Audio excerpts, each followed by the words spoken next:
3월 15일 마태복음 21장 12절로 22절 대체되는 옛 성전입니다. 예수께서는 예루살렘에 들어오신 이후 이제 성전을 방문하십니다. 그리고 무화과 나무를 향해서 저주하시죠. 오늘 본문은 이 두 가지 사건을 기록하고 있습니다. 우리가 흔히 성전 청결 이렇게 인식하고 있는 이 본문은 사실은 성전을 깨끗게 하심이 아니라 옛 성전의 제도를 심판하시는 것입니다. 그것을 심판하시고 이제 오히려 그것을 폐지하시는 것이죠. 정확히 폐지하시는 것입니다. 오히려 헤롯의 성전을 향해 돌 위에 돌 하나도 남지 않고 무너질 것이다. 내가 사흘 만에 다시 세우겠노라 라고 선언하지 않으십니까? 그러니 이것은 옛 성전 제도의 심판이요 폐지인 것입니다. 그리고 이제 진정한 성전의 회복을 예수께서 선언하시는 것이죠. 맹인과 절름발이가 그 성전에서 치유함을 얻습니다. 그리고 예수께서는 메시아로 인정되어지는 그 내용이 예수님의 첫 번째 성전 사역이죠.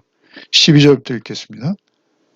예수께서 성전에 들어가서 성전 안에서 매매하는 모든 사람들을 내쫓으시며 돈 바꾸는 사람들 상과 비둘기 파는 사람들의 의자를 둘러엎으시고 그들에게 이르시되 기록된 바 내 집은 기도하는 집이라 일컬음을 받으려 하였거늘 너희는 강도의 소굴을 만드는도다 하시니라.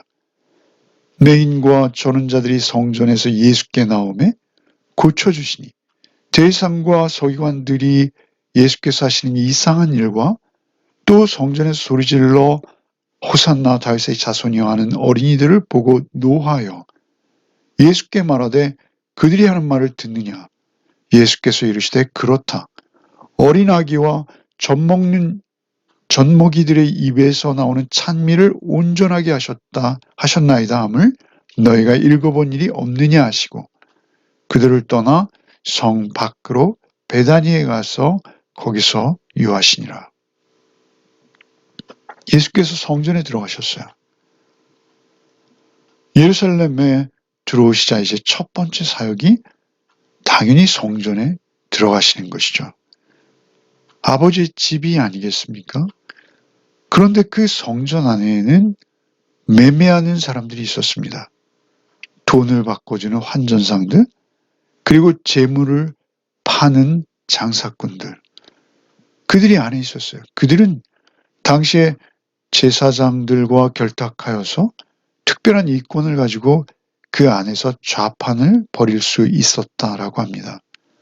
돈 바꾸는 자들은 로마의 화폐, 가이사가 새겨져 있는 로마의 화폐를 세겔로 바꿔주는, 그러면서 환전 수수료를 취하는, 어찌 보면 참으로 필요하고 또 그럴듯한 사역이지만 그것이 그렇게 성전에서 좌판을 벌일 만큼 그러한 일은 아닌 것이죠. 비둘기를 파는 사람들, 특별히 가장 가난한 자들의 재물이 비둘기인데요. 그 비둘기를 파는 자들이 가장 많았던 것으로 여겨집니다. 그 비둘기 파는 자들, 비둘기는 어디든지 쉽게 구할 수 있는데요. 그 비둘기를요, 거기서 파는 비둘기들이어야 흠이 없는 것으로 쉽게 인정받았다고 합니다. 많은 주석들이 그렇게 설명하고 있죠. 그래서 비둘기를 자기가 잡아오면 잘 인정되지 않고 거기서 파는 비둘기가 인정받는 그러한 형태의 그러한 상술이 있었다라는 것이죠. 그래서 그 돈 바꾸는 사람들과 비둘기 파는 사람들의 의자와 상을 둘러엎으십니다. 그리고 예수께서 정확히 이렇게 말씀하시는 것이죠. 기록된 바, 구약의 성경 인용하십니다. 기도하는 집, 내 집은 기도하는 집이라 일컬음을 받으려 하였거늘 너희는 강도의 소굴을 만드는도다. 기도하는 집은 무엇입니까? 그들이 제물을 드리고 제사를 통해서 하나님과의 관계가 회복되어져서 이제 하나님과 대화하는, 기도하는 집. 내 집은 기도하는 집이에요. 그런데 그들이 강도의 속은 무엇입니까? 그들이 칼만 들지 않았지 강도와 같은 짓거리들을 거기서 자행하고 있었다라는 것이죠. 좌판을 벌이고 그들이 상과 의자를 놓고 거기서 강도짓을 하고 있었다. 강도의 소굴이 되었다. 예수님께서 정확히 지적하시는 것이죠. 그들의 행태를 너무나 잘 알고 계신 예수께서 그들이 얼마나 그 헌제자들을 착취하고 폭리를 취하고 있는지 예수께서는 아신 것이고 그 재물들이 결국 누구의 손으로 흘러들고 있는지도 아셨을 것이죠. 그 강도의 소굴을 만드는도다라고 말씀하시는 것입니다. 그리고 이제 14절에 맹인과 저는 자들을 고쳐주십니다. 원래 지금까지는 맹인과 저는 자들은 성전 안에 들어올 수 없습니다. 성전 문 밖에서 구걸할 수는 있어요. 사도행전 2장에 보면 안진뱅이가 성전 문 밖에서 구걸하는 것을 우리가 볼 수 있죠. 맹인과 저는 자들은 성전에 들어올 수 없었으나 예수께서 성전에 계신 것을 듣고 그리고 맹인과 저는 자들을 치유하시는 예수이신 것을 그들이 알고 예수께 치유함을 받기 위해서 감히 성전에 들어오는 것이죠. 그리고 예수께서는 그들을 보자 고쳐주시는 거예요. 원래 성전의 기능인 것이죠. 영적인 맹인인 우리의 눈을 떠서 하나님의 임재 앞에 나가는 것이요. 저는 자들, 온전치 못한 자들이 예수 그리스도를 믿는 그 믿음으로 회복되어지는 자리가 성전이어야 하는 것이죠. 그런데 그 맹인과 저는 자들이 성전으로 나오는 것을 예수께서 보시고 즉시 그 자리에서 그들을 치유해 주시는 것이죠. 성전이 성전된 것입니다. 그러자 15절에 대제사장과 서기관들이 예수께서 하시는 이상한 일과 또 성전에 소리질러 호산나 다윗의 자손이여 하는 어린이들을 보고 분노합니다. 그들에게는 몹시 불편한 것이죠. 그들의 명예, 그들의 재산, 그것이 불안해진 것입니다.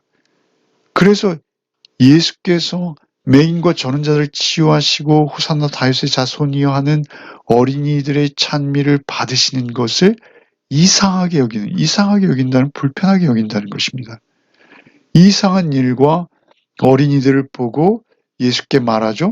그들이 하는 말을 듣느냐라고 예수께 항의하시는 것이죠. 사실은 어린이들이 호산나 다윗의 자손이여라고 예수님을 환영하고 있어요. 그러나 정작 예수님을 먼저 확인하고 알아뵀어야 하는 자들이 대제사장과 서기관들입니다. 호산나라는 것은 오 구원하여 주시옵소서라는 의미입니다. 그러니까 예수 그리스도를 메시아로 알아보고 영접하는 거예요.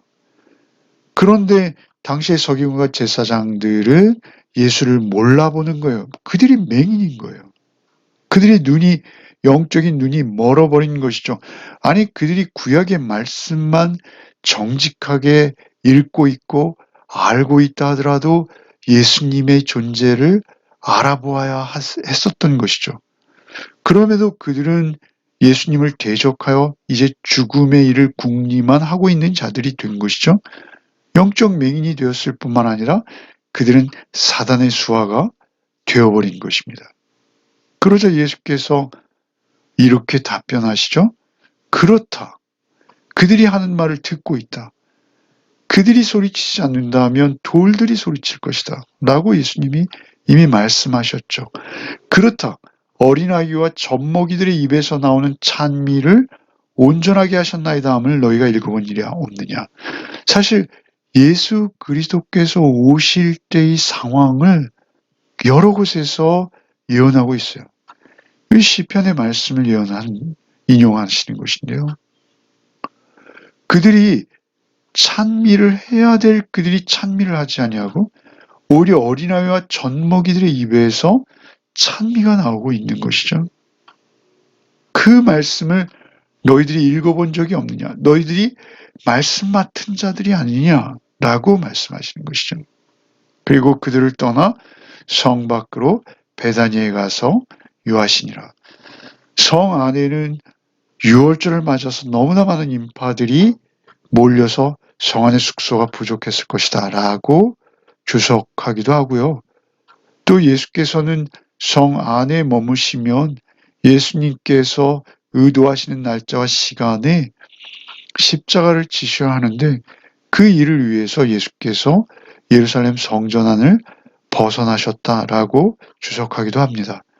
어찌되었든 예수께서는 베다니에 가서 이제 유하시고 다시 예루살렘에 입성하시게 되는 것이죠.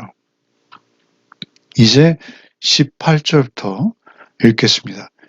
이른 아침에 성으로 들어오실 때에 시장하시니라. 길가에서 한 무화과 나무를 보시고 그리로 가서 잎사귀밖에 아무것도 찾지 못하시고 무화과에 이르시되 이제부터 영원토록 내가 열매를 맺지 못하리라 하시니 무화과 나무가 곧 마른지라. 제자들이 보고 이상히 여겨 이르되 무화과 나무가 어찌하여 곧 말랐나이까. 예수께서 대답하여 이르시되 내가 진실로 너에게 이르노니 만일 너희가 믿음이 있고 의심하지 아니하면 이 무화과 나무에게 된 이런 일만 할 뿐 아니라 이 산더러 들려 바다에 던져지라 하여도 될 것이요 너희가 기도할 때 무엇이든지 믿고 구하는 것은 다 받으리라 하시니라. 예수께서 이제 베다니에 유하시고 다음날 이른 아침 다시 예루살렘 성으로 들어오실 때 시장하셨어요. 예수님께서는 완전한 몸을 입으셨죠. 그 시장길을 달래기 위해서 길가에 한 무화과 나무를 보시고 다가오셨어요.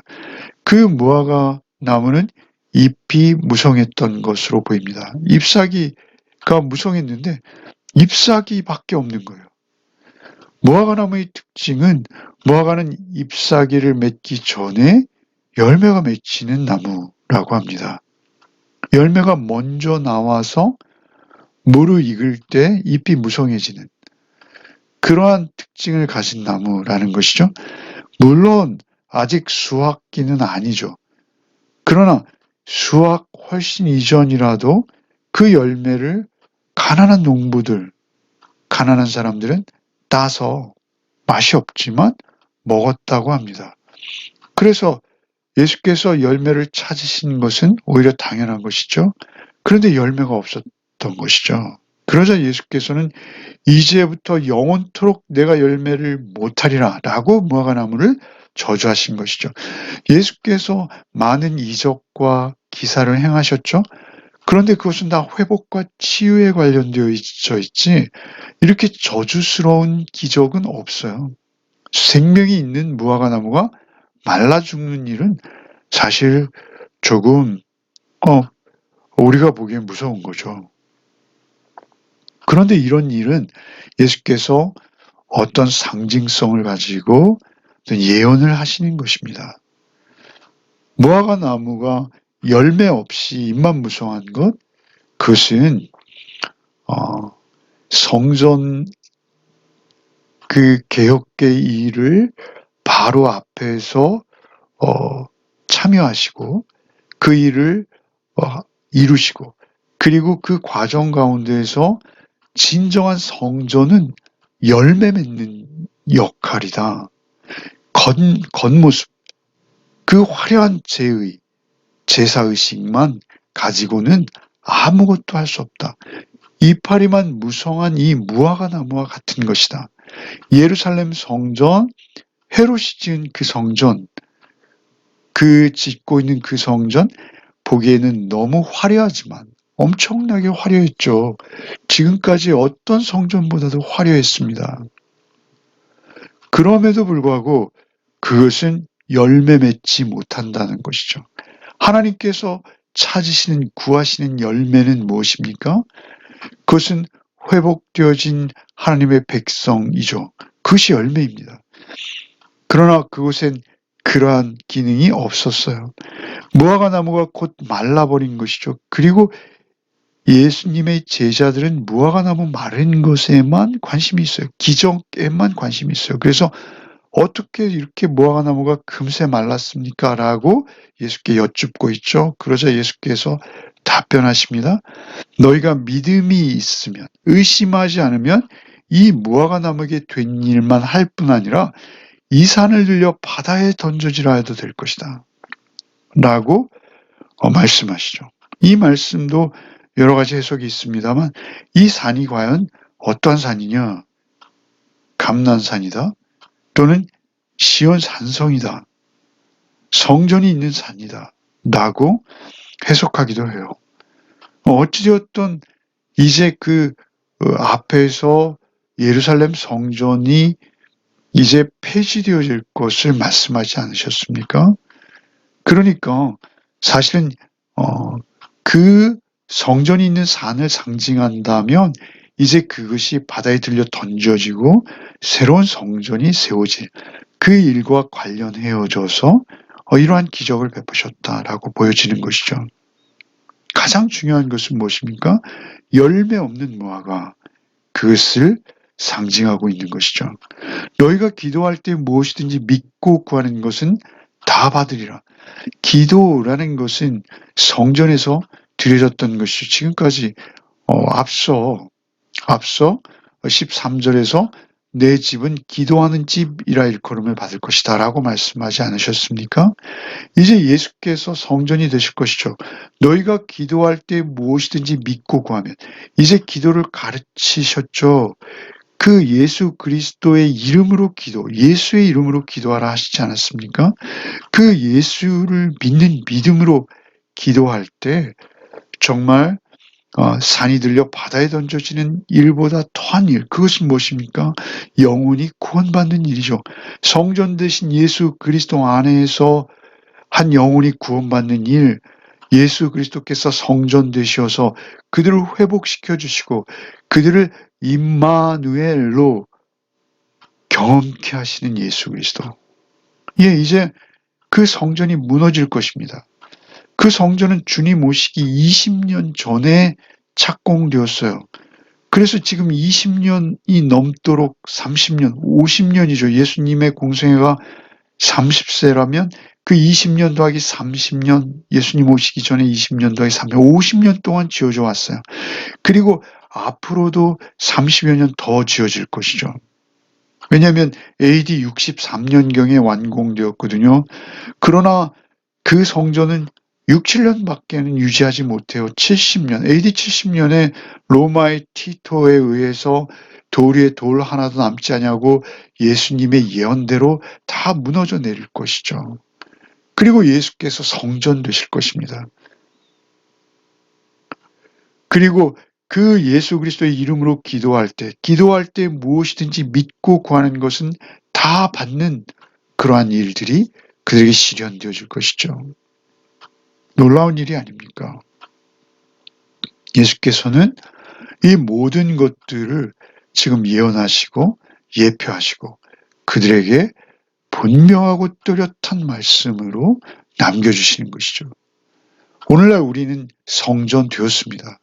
이제는 예수께서 우리 안에 거하시고 우리가 예수 그리스도 안에 거하시죠. 그래서 엄밀히 교회는 예수 그리스도께서 머리 되시고 성도된 우리가 그 몸을 이루어서 교회, 생명된 교회를 이루는 것입니다. 이제 우리가 예수 그리스도의 이름으로 모였고 예수 그리스도의 이름으로 기도하고 있다라는 것이죠. 우리는 그러한 예배 공동체를 이룸으로써 우리가 모인 그것이 교회가 되는 것입니다. 그리고 우리가 흩어져 살고 있는 그 자리가 예배의 자리가 되는 것입니다. 오늘 하루도 오직 주 안에서 우리를 성전 삼으시고 우리 안에 찾아오신 주님을 믿고 의지하며 간구하며 주의 뜻을 쫓는 하루의 삶을 각자의 삶의 자리에서 살아내시는 복이 있으시기를 바랍니다. 오직 예수께서 우리 안에 거하십니다. 그리고 예수께서 우리를 성전되게 하셨습니다. 예수 그리스도를 모시고 예수 안에 거하는 아름다운 하루의 삶을 살아내시는 복이 있으시길 바랍니다. 기도하겠습니다. 주님, 참으로 감사합니다. 이제 우리에게 성전 되어 주셨고 또 우리를 성전 삼으신 것을 알고 있습니다. 우리가 온전히 주님을 모시고 주님 안에서 주님과 온전한 동행을 이루는 삶을 살아내게 하여 주옵소서. 어디 있든지 주께서 이 상황이라면 어떻게 생각하시고 판단하셨을까? 주께서 이 상황이라면 어떻게 말씀하셨을까? 어떻게 선택하시고 행동하셨을까를 우리가 늘 유념하고 우리가 주님의 마음으로 선택하고 판단하고 말하고 행동하는 하루의 삶을 살아내게 하여 주시옵소서. 그래서 우리의 삶이 주님 앞에 산 제사가 되게 하시고 우리가 산 제물이 되게 하시고 우리가 사는 그 자리가 성전 되게 하여 주옵소서. 예수 그리스도의 이름 받들어 간절히 기도하옵나이다. 아멘.